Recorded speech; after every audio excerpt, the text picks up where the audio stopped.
बेटा हम लोगों ने इवोल्यूशन स्टार्ट किया था। इवोल्यूशन में आपको हमने बता दिया था कि इवोल्यूशन के एविडेंसेस कौन कौन से होते हैं। 3 एविडेंसेस हमने पढ़ लिए थे, होमोलोगस ऑर्गन्स, एनालोगस ऑर्गन्स और फॉसिल्स। फॉसिल्स का फॉर्मेशन, फॉसिल की एज, किस तरीके से फॉसिल्स का फॉर्मेशन होता है, ये सारी चीज़ें आपने देखी थी। आपको हमने डार्विन की थ्योरी भी बताई थी। डार्विन की थ्योरी का आपको याद रखना है कि डार्विन की थ्योरी और क्या कहलाती है, natural selection theory, theory of natural selection. Darwin ने क्या बताया था कि जिस ऑर्गेनिजम्स में वेरिएशंस होते हैं, जो इस एनवायरनमेंट के अकॉर्डिंग अपने आप को अडेप्ट कर लेते हैं, उनको इस ये नेचर सर्वाइव करने के लिए उसके अकॉर्डिंग एडेप्टेशन हो जाता है, तो वो फिट हो जाता है उस नेचर में। तो उन्होंने फिटनेस की थ्योरी कहा था, इसको क्या कहा था, फिटनेस की थ्योरी कहा था। हमने स्पेसिएशन देखा था कि स्पेसिएशन का मतलब क्या होता है। स्पेसिएशन का मतलब होता है फॉर्मेशन ऑफ न्यू स्पीसीज। ठीक है, हमने एक बार अभी एनसीईआरटी से पहले पढ़ा था एक एग्जाम्पल, जिसमें कि हमने 3 प्रोसेस पढ़े थे। वो 3 प्रोसेस में हमने बीटल का एग्जाम्पल पढ़ा था। ठीक है, ध्यान करिए, वो बीटल के एग्जाम्पल में हम लोगों ने 3 प्रोसेस पढ़े थे। एक तो प्रोसेस हमने ये पढ़ा था कि किस तरीके से जो बीटल्स होते हैं, अगर सपोज बीटल की पॉपुलेशन, हम लोग क्या बात कर रहे हैं, इवोल्यूशन की बात कर रहे हैं, और हमें ये पता है कि जो इवोल्यूशन होता है, इवोल्यूशन किसकी वजह से हो रहा है, वेरिएशंस की वजह से हो रहा है। इवोल्यूशन किसकी वजह से हो रहा है, वेरिएशंस की वजह से हो रहा है। और वेरिएशंस किससे क्रिएट होते हैं, variations created by asexual and sexual reproduction. Variation created by asexual and sexual reproduction से क्रिएट होते हैं variations, and mostly sexual reproduction creates variation, है ना। मोस्टली सेक्सुअल रिप्रोडक्शन से ही वेरिएशन सबसे ज़्यादा बनते हैं। और हमें पता है कि अगर कोई ऑर्गेनिज्म रिप्रोड्यूस करता है, तो वो ऑर्गेनिज्म, जैसे हमने एक बैक्टीरिया का एग्जांपल पढ़ा था, ये हमने बीटल वाला एग्जांपल पढ़ा था। हमने कहा था कि जो बीटल्स हैं, सपोज हमने कहा कि रेड कलर के बीटल्स थे, है ना, रेड कलर के बीटल्स, सारे के सारे रेड कलर के बीटल्स थे। उन रेड कलर के बीटल्स ने अपनी आगे की जनरेशन जब बनाई, तो आगे की जनरेशन में रेड बीटल्स में एक, सारे के सारे रेड बीटल्स थे, बस एक बीटल जो था वो ग्रीन कलर का बन गया। That is variation. वो ग्रीन कलर का वेरिएशन इस एनवायरनमेंट के अकॉर्डिंग अपने आप को एडप्ट कर पाया। क्यों? क्योंकि वो ग्रीन ग्रास में वो अपने आप को छिपा पाया, जिससे कि उसका जो प्रेडेटर था यानी क्रो उसको नहीं खा पाया। बाकी के रेड बीटल्स का ये डिसएडवांटेज रहा कि रेड बीटल्स ग्रीन ग्रास में इजीली क्रो ने देख ली और वो उसको खा गया, तो वो सर्वाइव नहीं कर पाए। रेड बीटल की पॉपुलेशन सर्वाइव नहीं कर पाई, जबकि ग्रीन बीटल्स जो बचे रह गए थे वो अपनी आगे के जनरेशन को बढ़ाते चले गए। और एक टाइम बाद एक जनरेशन ऐसी आई कि जहाँ पर रेड बीटल्स एक भी नहीं दिखाई दे रहे थे, सारे के सारे कैसे बीटल्स थे, ग्रीन बीटल्स। क्यों? क्योंकि ग्रीन बीटल्स में ये अडेप्टेशन आ गया था अपने आप को बचाने का, अपने आप को सेफ करने का, प्रोटेक्शन करने का, ये कैरेक्टर उनके अंदर डेवलप हुआ था, जिसकी वजह से वो अपनी स्पीसीज को बनाकर रख पाए, कंटिन्यू कर पाए अपनी स्पीशीज को। तो वो हो गया एक इवोल्यूशन। रेड बीटल से ग्रीन बीटल्स एक नई स्पीशीज बन चुकी है। और आपको याद रखना है कि अगर हम स्पीशीज की बात करते हैं, जैसे कि हमने कहा ह्यूमन की स्पीशीज, ह्यूमन की जो स्पीशीज है, ह्यूमन की स्पीशीज एक ही है, कौन सी, होमो सैपियंस। ह्यूमन की स्पीशीज क्या है, होमो सैपियंस। ह्यूमन की स्पीशीज है होमो सैपियंस। अब वो ह्यूमन कहीं के भी हो, चाहे अफ्रीकन हो, चाहे इंग्लैंड का हो, चाहे साउथ इंडिया के हो, कहीं के भी अगर ह्यूमन की बात करते हैं, all the humans reproduce with each other. ठीक है ना, ह्यूमंस कहीं के भी होंगे वो रिप्रोडक्शन कर सकते हैं आपस में। इसीलिए हमने कहा only one species reproduce each other. एक ही स्पीशीज के 2 ऑर्गेनिज्म ही रिप्रोडक्शन कर सकते हैं। एक ही स्पीशीज के 2 ऑर्गेनिज्म आपस में रिप्रोडक्शन कर सकते हैं। 2 अलग अलग स्पीशीज के ऑर्गेनिज्म आपस में रिप्रोडक्शन नहीं कर सकते हैं। जैसे कि अगर हमने बात की लेपर्ड की, जानते हैं आप लोग लेपर्ड और टाइगर, दोनों में अंतर होता है थोड़ा सा। लेपर्ड जो होता है उसमें इस तरीके के गोल गोल ब्लैक निशान होते हैं, जबकि टाइगर में इस तरीके की धारियां होती हैं। ये दो अलग अलग स्पीशीज के हैं।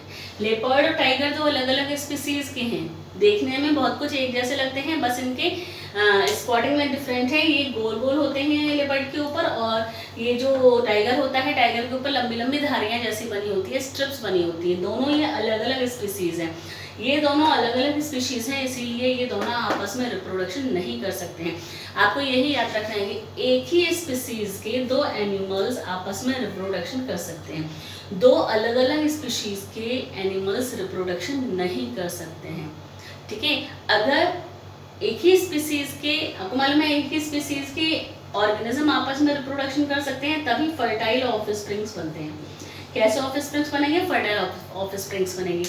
दो अलग अलग स्पीशीज के ऑर्गेनिजम्स आपस में रिप्रोडक्शन नहीं कर सकते। और सपोज अगर दो अलग अलग स्पीशीज के ऑर्गेनिजम्स ने आपस में रिप्रोडक्शन किया, तो इनसे जो ऑफस्प्रिंग्स बनेंगे वो फर्टाइल नहीं बनेंगे, वो स्टेराइल बनेंगे। कैसे बनेंगे?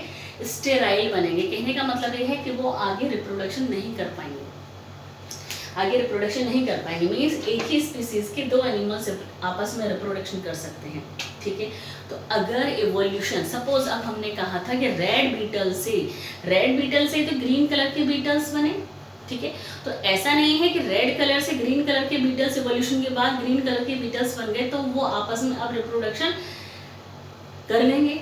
अब रेड बीटल की स्पीशीज अलग है और ग्रीन बीटल की स्पीशीज ही अलग हो चुकी है बिल्कुल, इसीलिए वो दोनों आपस में रिप्रोडक्शन नहीं कर सकते। तो स्पीसीएशन का मतलब ही है फॉर्मेशन ऑफ न्यू स्पीसीज। ठीक है, ह्यूमन की स्पीशीज एक ही है, होमो सैपियंस, वो कहीं के भी ह्यूमंस हो, चाहे साउथ इंडिया के हो, नॉर्थ इंडिया को हो, इंग्लैंड के हो, ऑस्ट्रेलिया को हो, तो टर्की के हो, ठीक है, कहीं के भी हों, वो ह्यूमन ही हैं, उनकी स्पीशीज एक ही है, वो आपस में रिप्रोडक्शन कर सकते हैं। ठीक है, अब हम लोग यहाँ पर दूसरी चीज़ ज़रा समझने जा रहे हैं कि और किस तरीके से स्पीशीज का फॉर्मेशन हो सकता है, और किस तरीके से स्पीशीज का फॉर्मेशन हो सकता है। तो हम लोग एक चीज समझेंगे, geographical isolation. Geographical isolation, geographical isolation means कि सपोज ये कोई एक पर्टिकुलर एरिया है, यहाँ पर कुछ ऑर्गेनिजम्स हैं। सपोज ये कोई ऑर्गेनिजम्स है एक पर्टिकुलर एरिया में, ठीक है, इनका इवोल्यूशन जब हो रहा है तो यहाँ से कुछ ऑर्गेनिज्म, सपोज ये एक पर्टिकुलर एरिया जहाँ पर ये ऑर्गेनिज्म है और इनके बीच में एक कोई खाली जगह है। खाली जगह से कहने का मतलब कोई रिवर है, कोई ओशियन है, कुछ भी हो सकता है। तो ये एक स्पीसीज यहाँ पर रह रही है, ठीक है, और इनके बीच में ये इतना गैप है, रिवर है या ओशन है। ये स्पीशीज इस एरिया को क्रॉस करके इस एरिया में आ गए। कुछ ऑर्गेनिजम्स इस स्पीशीज के कुछ ऑर्गेनिजम्स इस रिवर को क्रॉस करके आ गए यहाँ पर, ठीक है, कुछ ऑर्गेनिजम्स आ गए। तो आप देखिए ये यहाँ से माइग्रेट करके यहाँ पर आ गए, यहाँ से माइग्रेशन हो गया इनका, ये यहाँ पर आ चुके हैं, रिवर को क्रॉस करके या ओशियन को क्रॉस करके ये ऑर्गेनिजम्स यहाँ पर आ गए हैं। यहाँ पर आने के बाद ये ऑर्गेनिजम्स की जो फीडिंग हैबिट्स हैं, फीडिंग हैबिट्स मीन्स जो इनको यहाँ पर खाने पीने की चीज़ें मिलेंगी वो यहाँ से डिफरेंट होंगी। तो अगर ये ऑर्गेनिजम्स यहाँ पर आ चुके हैं तो यहाँ पर आने के बाद में इनको अपने आप को एडेप्ट करना पड़ेगा इसी एनवायरनमेंट के अकॉर्डिंग। यानी यहाँ की फीडिंग हैबिट्स अलग है, यहाँ पर खाने पीने की चीज़ें कुछ अलग मिल रही हैं। तो अगर ये ऑर्गेनिजम्स यहाँ पर रहेंगे तो इनको अपनी बॉडी में इस तरीके के कुछ चेंजेस करने पड़ेंगे कि यहाँ के फूड को ये एडेप्ट कर पाए, यहाँ के फूड को ये कंज्यूम कर पाए। अगर ये अपने अंदर ऐसे चेंजेस नहीं कर पाए, इस फूड को खाने के लिए अपनी बॉडी के अंदर चेंजेस नहीं कर पाए, तो ये यहाँ पर सर्वाइव नहीं कर पाएंगे, जैसे कि नेचुरल सिलेक्शन की थ्योरी में डार्विन ने बताया था। अगर हमें इस एनवायरनमेंट में सर्वाइव करना है तो हमें अपने आप को इस एनवायरनमेंट के अकॉर्डिंग एडेप्ट करना पड़ेगा। और अगर हम इस एनवायरनमेंट के अकॉर्डिंग अपने आप को एडेप्ट नहीं कर पाए तो हम लोग यहाँ पर सर्वाइव नहीं कर पाएंगे। ठीक, तो हमने देखा कि ये रिवर और ओशियन को क्रॉस करके इस स्पीशीज के कुछ एनिमल्स, कुछ ऑर्गेनिजम्स यहाँ पर आ गए, इस पर्टिकुलर एरिया में आ गए। इस पर्टिकुलर एरिया के अकॉर्डिंग उन्होंने अपनी फीडिंग हैबिट्स को चेंज कर लिया। यहाँ पर फीडिंग हैबिट को चेंज कर लिया तो ये यहाँ सर्वाइव करने लगे। सर्वाइव करने का मतलब होता है कि फीडिंग हैबिट चेंज हुई और इन्होंने अपना रिप्रोडक्शन किया और रिप्रोडक्शन करके अपनी बहुत सारी जनरेशन को बढ़ा लिया, इंक्रीज हो गई, इनकी पॉपुलेशन बन गई। यहाँ पर देखिए एक ऑर्गेनिज्म आया था, अब उसने अपने आप में एडेप्टेशन करे और रिप्रोड्यूस करके बहुत सारे ऑर्गेनिज्म बना लिए, मीन्स यहाँ पर इनकी पॉपुलेशन अलग हो चुकी है। तो अब यहाँ पर ये बन चुकी है second species, this is the second species. अब इस स्पीशीज में और इस स्पीशीज में हो गया है डिफरेंस, क्यों? क्योंकि ये यहाँ पर आ चुके हैं, यहाँ के अकॉर्डिंग अडेप्ट हो चुके हैं, तो ये स्पीशीज अलग है और ये स्पीशीज अलग है। ये दो अलग अलग स्पीशीज हैं, क्योंकि ये इतना बड़ा एरिया क्रॉस करके आए हैं, this is called the geographical isolation. ठीक है, ये क्या कहा जाएगा? जियोग्राफिकल आइसोलेशन, क्योंकि ये इतना बड़ा एरिया माइग्रेट करके आए हैं, इसको कहा जाता है जियोग्राफिकल आइसोलेशन। आपको यही याद रखना है, कोई लंबा एरिया क्रॉस करके, कोई बीच में नदी है, कोई खाई है या कुछ ओशियन है, उस चीज को क्रॉस करके अगर या कोई आइलैंड है, इस आइलैंड से इस आइलैंड पर ऑर्गेनिजम्स आ गए तो वो नई स्पीशीज बन जाएगी। अब आपने देखा कि ये ऑर्गेनिज्म आए तो यहीं से थे, लेकिन अभी एक अलग स्पीशीज बन चुकी है और ये एक अलग स्पीशीज बन चुकी है। अब ये आपस में रिप्रोडक्शन भी नहीं कर सकते, जबकि ये ऑर्गेनिज्म आए यहीं से थे, लेकिन अब क्योंकि ये अलग अलग स्पीशीज बन चुकी हैं, इसीलिए ये ऑर्गेनिज्म अब आपस में रिप्रोडक्शन नहीं कर सकते, क्योंकि दो अलग अलग स्पीशीज के ऑर्गेनिज्म कभी भी आपस में रिप्रोडक्शन नहीं कर सकते हैं। बात को समझे? हो गया नई स्पीशीज का फॉर्मेशन। देखिए, this is the new species that is called the speciation. इसी को कहते हैं स्पेसिएशन। किस वजह से स्पेसिएशन हुआ? जियोग्राफिकल आइसोलेशन की वजह से नेचुरल सिलेक्शन हुआ। बात समझे? जियोग्राफिकल आइसोलेशन हुआ, जिसकी वजह से फिर नेचुरल सिलेक्शन हुआ, और नेचुरल सिलेक्शन के बाद हो गया evolution, that is evolution. Natural selection हुआ, एक नई स्पीसीज का फॉर्मेशन हो गया। ये इंपॉर्टेंट चीज है बेटा, ये जो एग्जांपल मैं आपको बता रही हूँ ये इंपॉर्टेंट है, ऐसा क्वेश्चन पूछा जाता है। आपको जो मैंने अभी समझाया है ना, यही चीज को क्वेश्चन फॉर्म में किस तरीके से पूछा जाता है, वो मैं आपको इसके बारे में नोट्स लिखवा रही हूँ कि किस तरीके से ये जियोग्राफिकल आइसोलेशन से स्पीशीज का फॉर्मेशन हो जाता है। ठीक है, जियोग्राफिकल आइसोलेशन बेटा समझना है आपको। जियोग्राफिकल आइसोलेशन से हमेशा वेरिएशंस क्रिएट होते हैं और एक न्यू स्पीसीज का फॉर्मेशन हो जाता है। ठीक है, बात समझ में आ रही है? तो हम लोग इवोल्यूशन को पढ़ रहे हैं अभी। चलिए, तो अब हम इस चीज को लिख लेते हैं।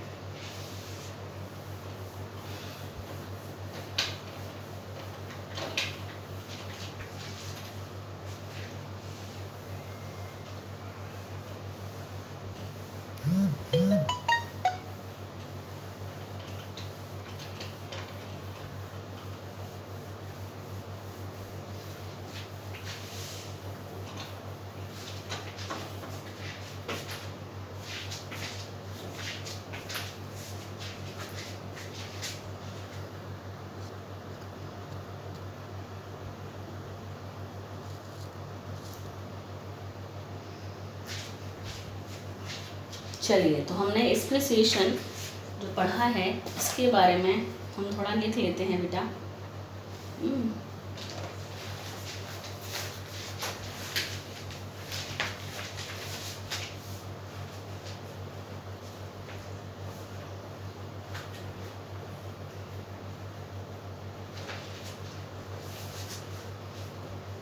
स्पेसिएशन,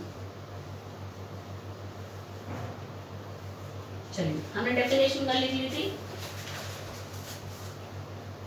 पॉइंट्स में लिखेंगे। New species,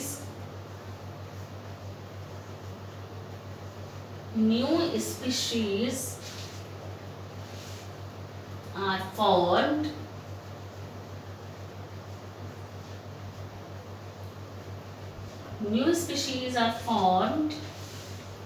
when the population of same species,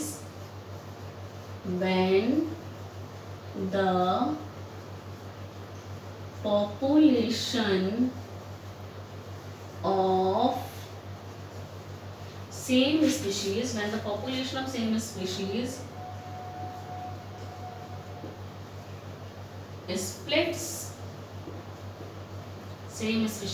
splits into two separate groups. Splits into two separate groups. into two separate groups, which then get isolated, which then get isolated, which then get isolated, ये D है, isolated, which then get isolated from each other, from each other geographically,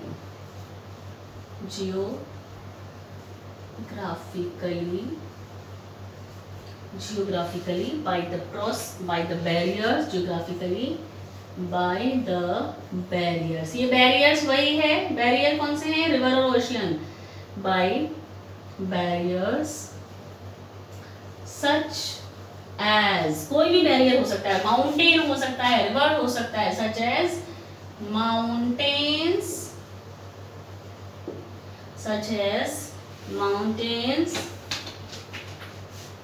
rivers or sea.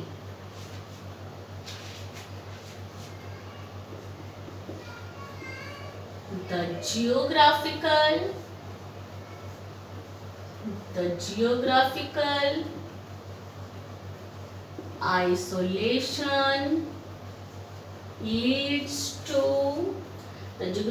isolation leads to reproductive isolation.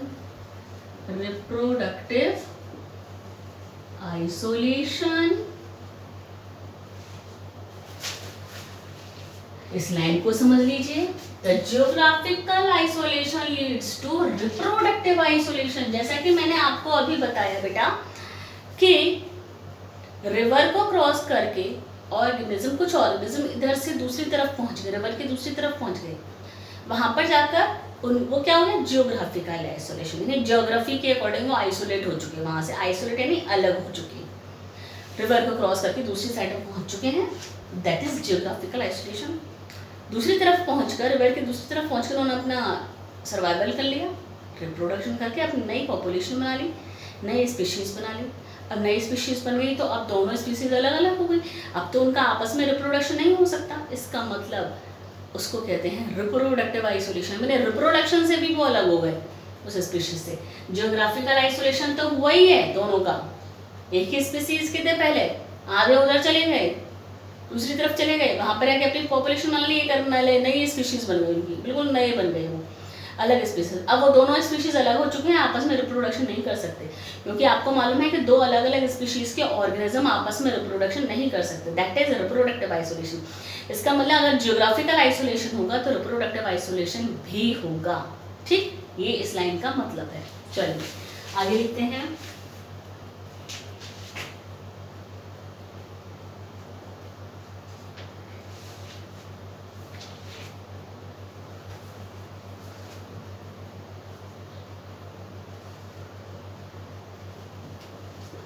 Over the generations, in generation to generation ऐसे चलता रहेगा. Over the generations, the process of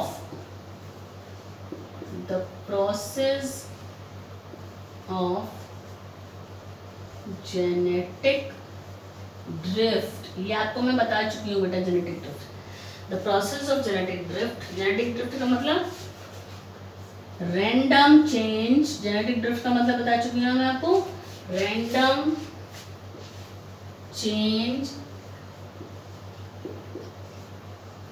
in gene frequency.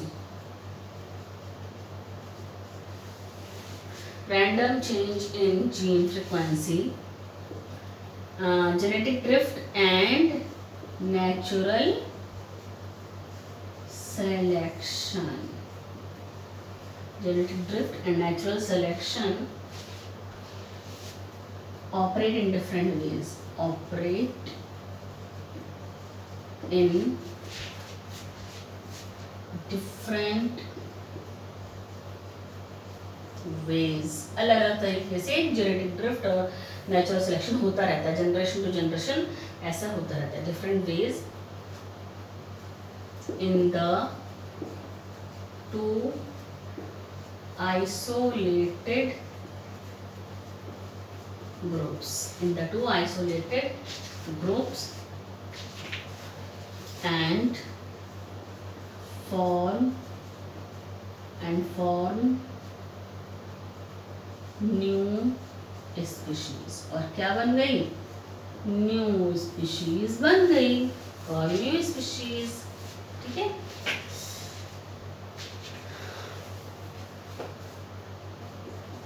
So we can say that new species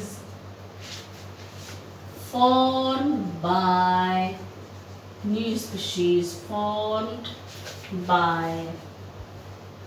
the following. कौन कौन से? Number 1 geographical isolation.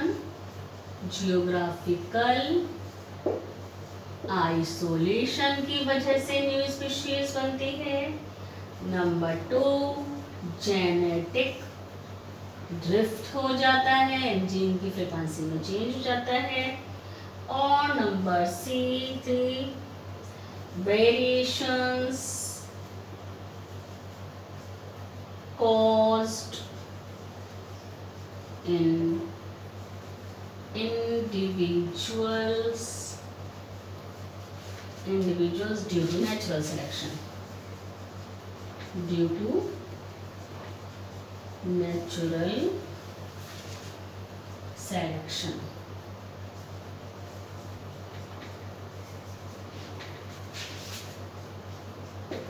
ठीक है. तो हमने ये देखा कि किस तरीके से बेटा जियोग्राफिकल आइसोलेशन हुआ, यानी कि न्यू स्पीसीज का फॉर्मेशन. पढ़ने के बाद हमने ये कंक्लूजन निकाला कि 3 फैक्टर्स हैं जिसकी वजह से न्यू स्पीशीज का फॉर्मेशन होता है. पहले तो जियोग्राफिकल आइसोलेशन होगा. जियोग्राफिकल आइसोलेशन होगा तो रिप्रोडक्टिव आइसोलेशन हो जाएगा. रिप्रोडक्टिव आइसोलेशन हुआ यानी कि जेनेटिक ड्रिफ्ट हो गया. जेनेटिक ड्रिफ्ट का मतलब ये है जीन्स में चेंजेस हो गए. एक जगह से दूसरी जगह पर ऑर्गेनिज्म चला गया तो उसके जीन्स में चेंजेस हुए क्योंकि उसमें पूरा चेंज हो चुका है. फिर आपको मालूम है हमने कहा था वेरिएशंस आएंगे यानी कि नेचुरल सिलेक्शन होगा तभी तो नई स्पीशीज बनेगी. ठीक है. नेचुरल सिलेक्शन होगा तभी तो नई स्पीशीज बनेगी. तो ये 3 पॉइंट बेटा आपको याद रखने हैं. ये पूछा जाता है क्वेश्चन में कि कौन कौन से वेज होते हैं जिससे कि न्यू स्पीशीज का फॉर्मेशन होता है. ठीक है. तो ये आपको ध्यान रखना है बेटा.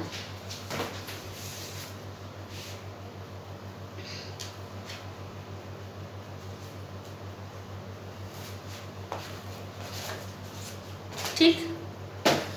अब हम लोग जरा पढ़ेंगे ये स्पेसिएशन पढ़ा. अब हम लोग पढ़ेंगे बेटा इवोल्यूशन ऑफ आइज.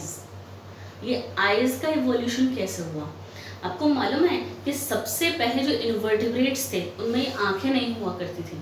क्या होता था? छोटा सा आई स्पॉट होता था, प्लेनेरिया वगैरह. आपने ठीक है, आपने प्लेनेरिया तो सुना ही है. रिप्रोडक्शन में आपने प्लेनेरिया सुना है, प्लेनेरिया बनाया भी है बेटा. प्लेनेरिया में आपने रीजनरेशन पढ़ा है ना. प्लेनेरिया में आपने रीजनरेशन पढ़ा है. इस तरीके का स्ट्रक्चर बनाया था आपने प्लेनेरिया में. तो ये इसमें इस तरीके का ना आई स्पॉट होता था. क्या होता था? आई स्पॉट. बिल्कुल सिंपल आई. सनलाइट गई अंदर, इमेज बनी, दिखाई दी. सिंपल आई होती. तो ये आई स्पॉट से कॉम्प्लेक्स आई, सिंपल आई से ये कॉम्प्लेक्स आई बन चुकी है. कैसे बन चुकी है? धीरे धीरे चेंजेस होते चले गए, वेरिएशंस आते चले गए और सिंपल आई से कॉम्प्लेक्स आई का फॉर्मेशन हो चुका. ठीक. तो कैसे हुआ है ये फॉर्मेशन, इवोल्यूशन कैसे हुआ है आइज का? पहले एक आई स्पॉट था, आई स्पॉट में धीरे धीरे चेंजेस हुए और एक कॉम्प्लेक्स आइज बन चुकी है जिसमें कि अब बहुत सारे फंक्शंस आपने पढ़ा है बेटा. आई का स्ट्रक्चर आपने पढ़ा होगा तो आपको मालूम है वो कॉम्प्लेक्स आई है. ठीक है. तो अब हम लोग पढ़ेंगे कॉम्प्लेक्स आई यानी कि इवोल्यूशन ऑफ आई. किस तरीके से आइज का इवोल्यूशन हुआ. फिर हम लोग इवोल्यूशन ऑफ फेदर्स को लिखेंगे बेटा कि फेदर्स का इवोल्यूशन कैसे हुआ. फेदर्स जानते हैं? बर्ड्स में जो फेदर्स होते हैं, पंख है ना. बर्ड्स की जो फेदर्स होते हैं, विंग्स होते हैं और फेदर्स होते हैं. तो फेदर्स का इवोल्यूशन कैसे हुआ फिर ये पढ़ेंगे. तो अभी हम लोग पढ़ने जा रहे हैं इवोल्यूशन ऑफ आई. ठीक.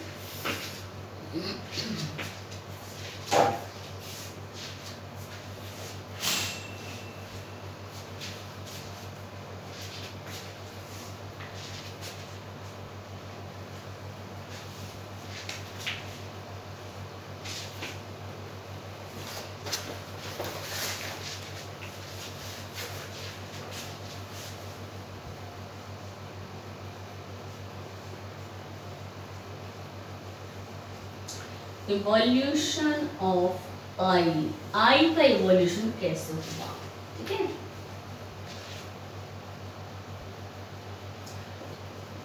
The I is a complicated organ.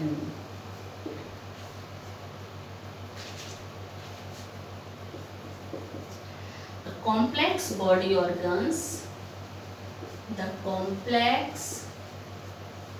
body organs such as eyes, complex body organs such as eyes have been created in stages, धीरे धीरे हुआ है, created in stages over many generations, कई generations तक ये changes चलते रहे और फिर एक complicated आई बनी, ठीक। फर्स्ट ऑफ ऑल, सबसे पहले एक रूडिमेंट्री आई थी जिसमें आई स्पॉट था। First of all the rudimentary I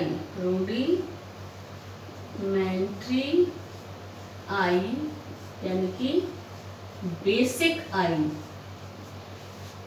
first of all the rudimentary eye यानी कि बेसिक आई लाइक इन, जैसे कि प्लेनेरिया में, like in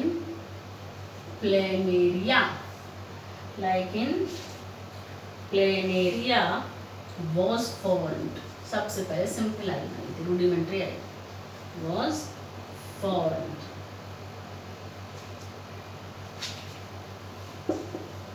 just like a eye spot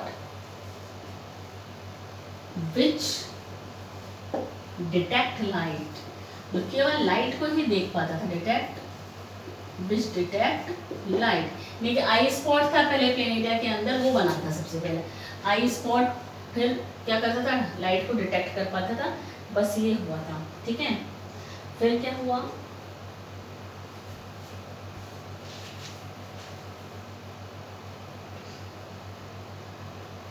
most animals have eye,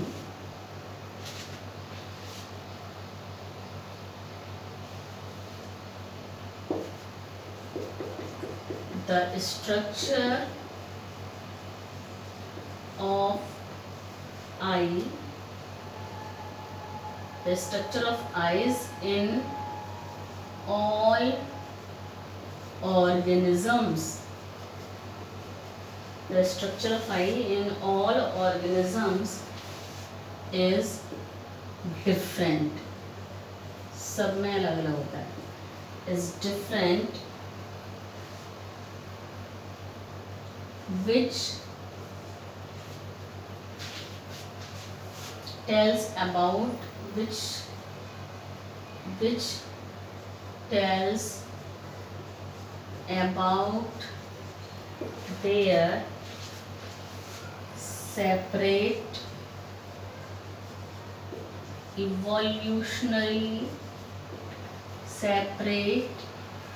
evolutionary origins.